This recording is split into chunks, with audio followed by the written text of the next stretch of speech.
पूर्ण विश्वास है कि तुम्हारे नेतृत्व में इस युद्ध में विजय हमारी ही होगी। आज से हमारी सेना के सेनापति हो तुम।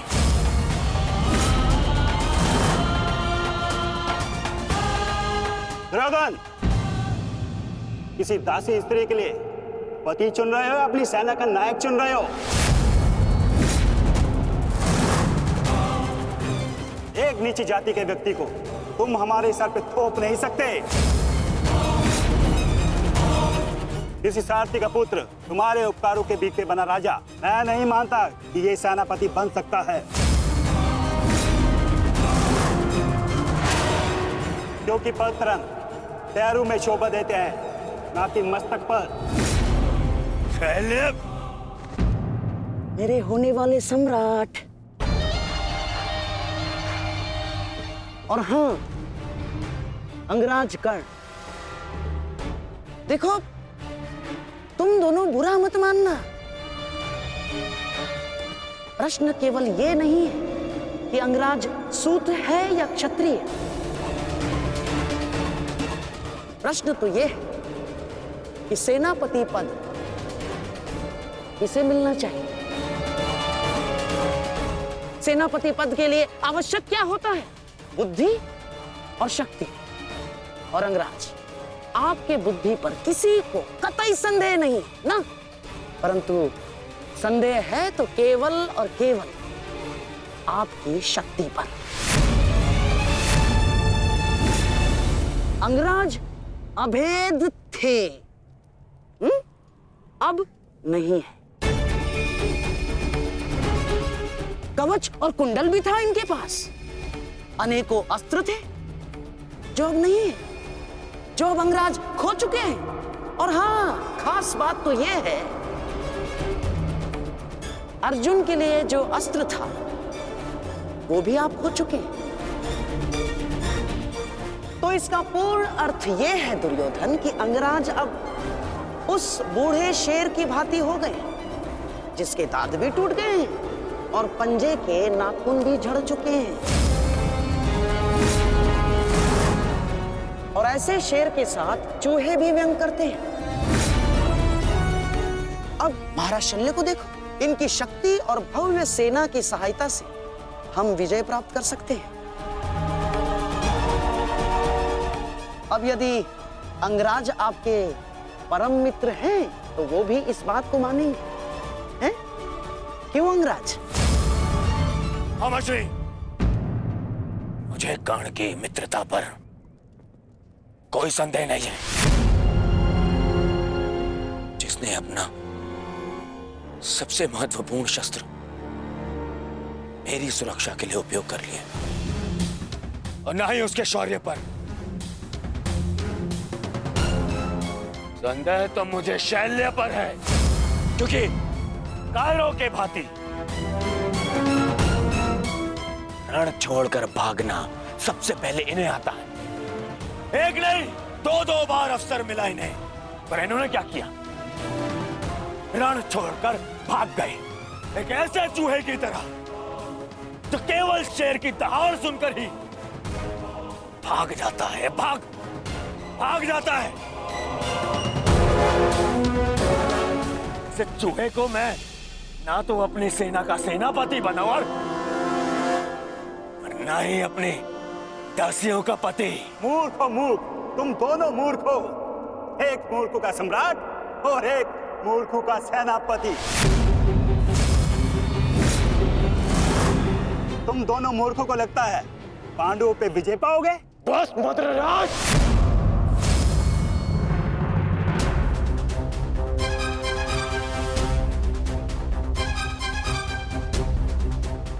मैं भले ही छोटी जाति का हूं, परंतु तुम्हारे कार्य और तुम्हारी जीवा मुझसे भी निचली जाति के हैं।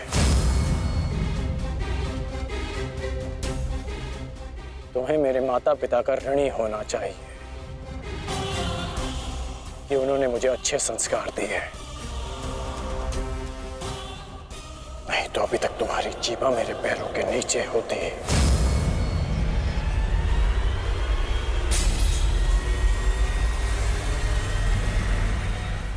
एक और शब्द अपनी जीभा से निकाला तो मैं अपने सारे संस्कार भूल जाऊंगा और ये भी भूल जाऊंगा कि हम दोनों एक ही पक्ष में हैं।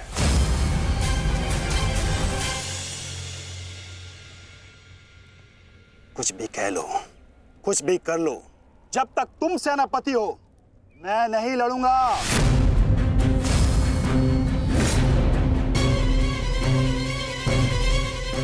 कायर! फिर पीठ दिखाकर भाग रहा है। भूल गया अपने वचन, अपने प्राण कि भेज दूं तुम्हारे राज्य में यह संदेश कि उनका राजा न केवल भगोड़ा है पर अपने वचन भी नहीं निभाता।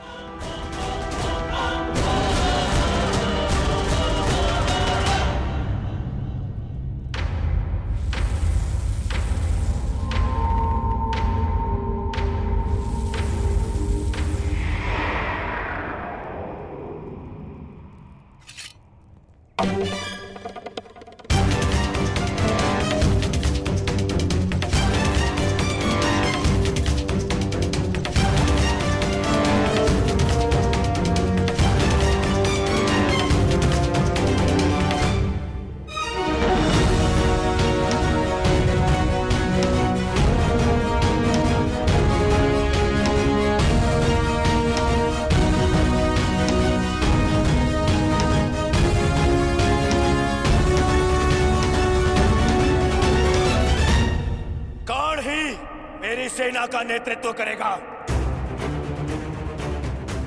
उन पांडवों ने केवल छल से हम पर विजय प्राप्त की है।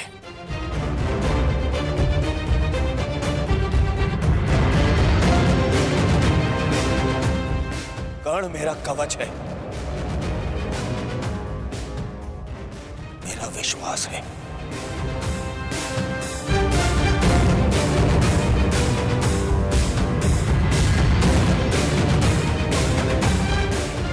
और कल मेरे विश्वास की विजय होगी, मेरे सामर्थ्य की विजय होगी और मेरे शत्रु के छल की पराजय।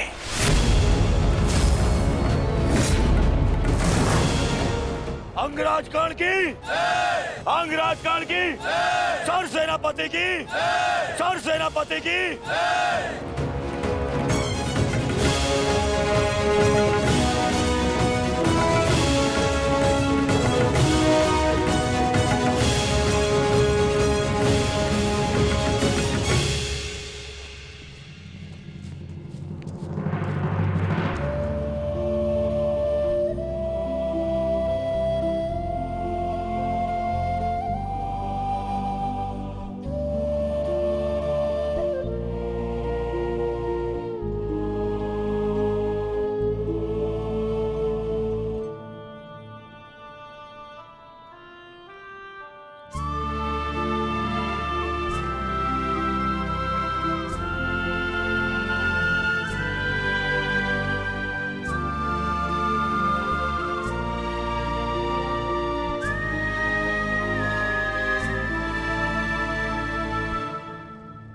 कर्ण, तो तुम नहीं जा रहे हो?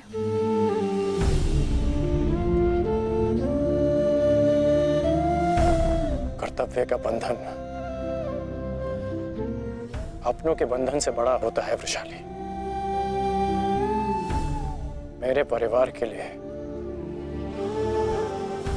मैं अनेकों परिवारों का विश्वास नहीं तोड़ सकता। सेनापति का कार्य एक पति के कार्य से बड़ा होता है।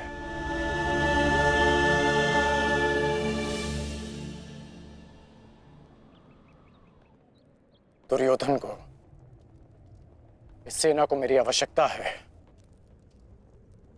मैं अपने कर्तव्य से पीछे नहीं हट सकता।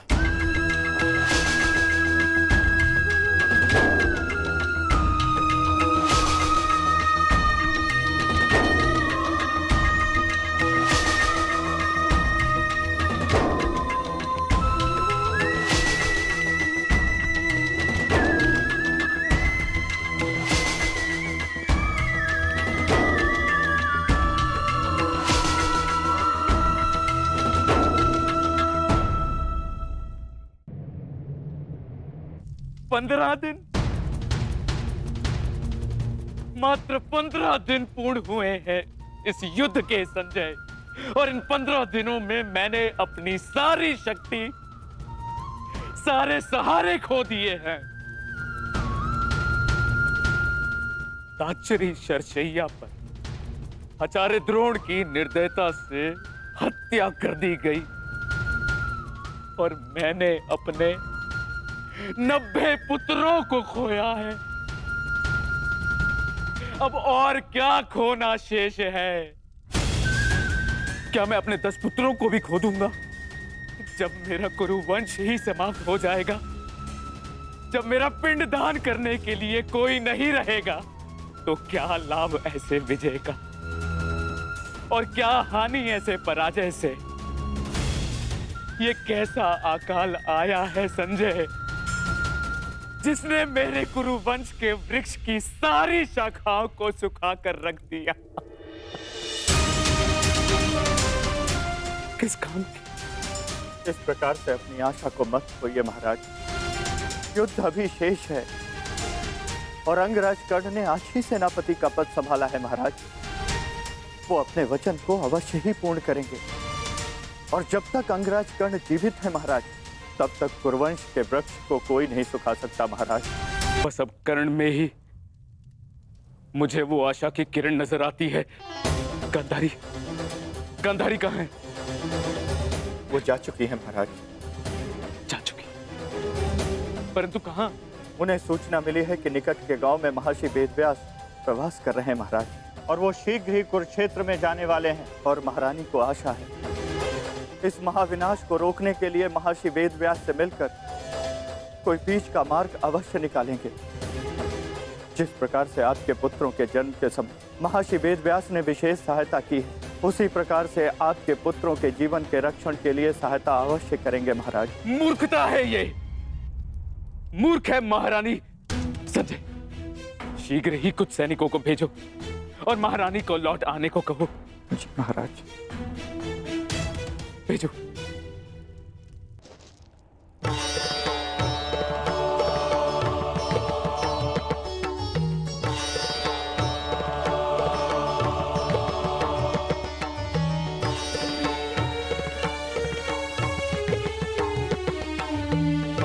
माधव, आप विश्राम कर लीजिए।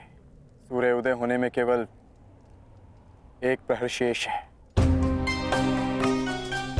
मुझे ज्ञात है पार्थ, और आज का ये सूर्य उदय न केवल अपने साथ प्रकाश या सूर्य की किरणें लाएगा, आज का ये सूर्य उदय अपने साथ एक परीक्षा भी लाएगा पार्थ।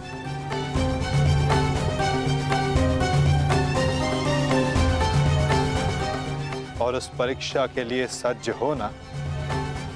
आपका तात्पर्य?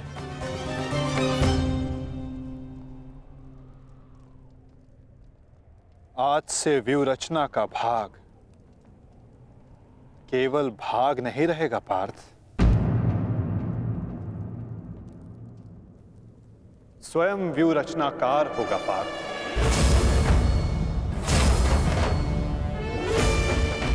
केवल आक्रमण की घोषणा होने पर वो युद्ध भूमि में आगे नहीं बढ़ेगा। समस्त कौरव सेना युद्ध भूमि में आगे बढ़ेगी पार्थ। अब अंगराज कर्ण आज्ञा लेंगे नहीं, वो आज्ञा देंगे पार्थ।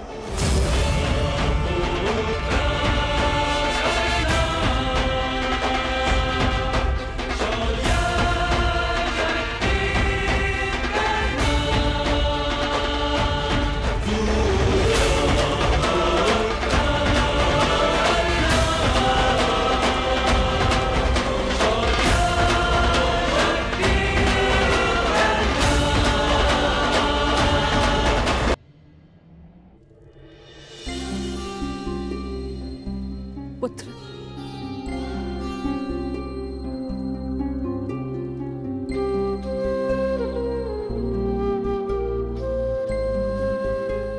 प्रणिपात राजमाता। आदेश कीजिए कि ये राधे आपकी कैसे सहायता कर सकता है। अब तुम केवल राधे नहीं, कौरव सेना के सर सेनापति भी हो। तुम्हारा वचन सुनिश्चित कराने आई हूं कि सेनापति के मुकुट के भार के नीचे कहीं वो वचन न दब जाए जो राधे ने दिया था। मैं वचन देता हूं कि अर्जुन के अतिरिक्त आपके किसी पुत्र का वध नहीं करूंगा मैं। तो क्या जनदात्री को संदेह है कि कर्ण अपना वचन निभाएगा या नहीं? मुझे उस वचन की पूर्ति पर कोई संदेह नहीं है जो तुमने मुझे दिया है। मैं वो वचन स्मरण कराने आई हूं जो वचन तुमने अपनी पत्नी सुप्रिया को दिया था। एक पति ने अपनी पत्नी को दिया था कि आवश्यकता के समय पर वो हर समय उसके पास उपस्थित रहेगा। सुप्रिया को तुम्हारी आवश्यकता है कर्ण। जानता हूं राजमाता, किंतु मैं नहीं जा सकता।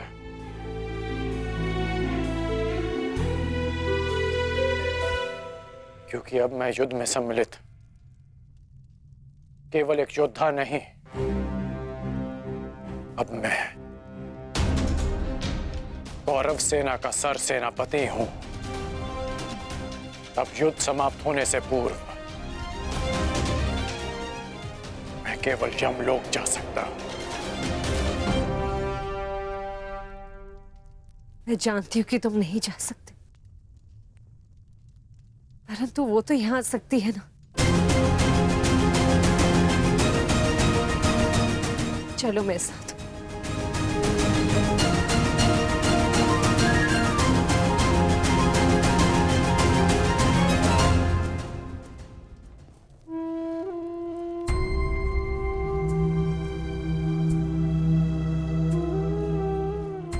सुप्रिया,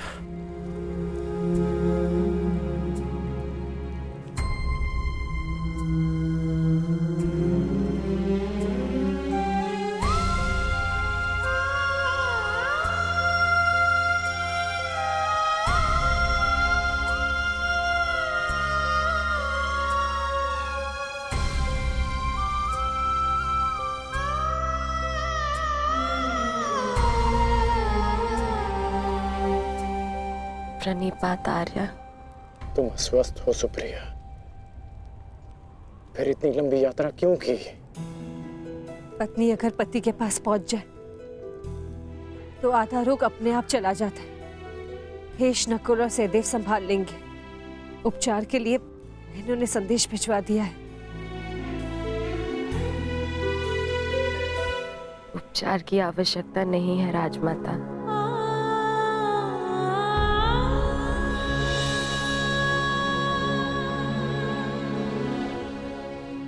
ना ही उपचार से कोई लाभ है।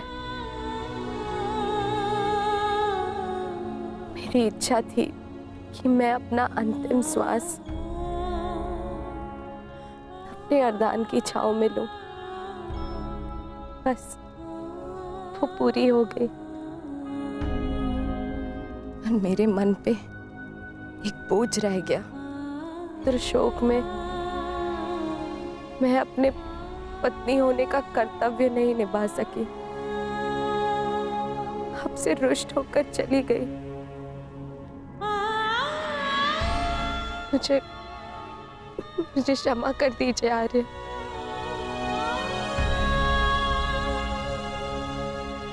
क्षमा मांगने की आवश्यकता नहीं है। मैं भी एक पुत्र हूं।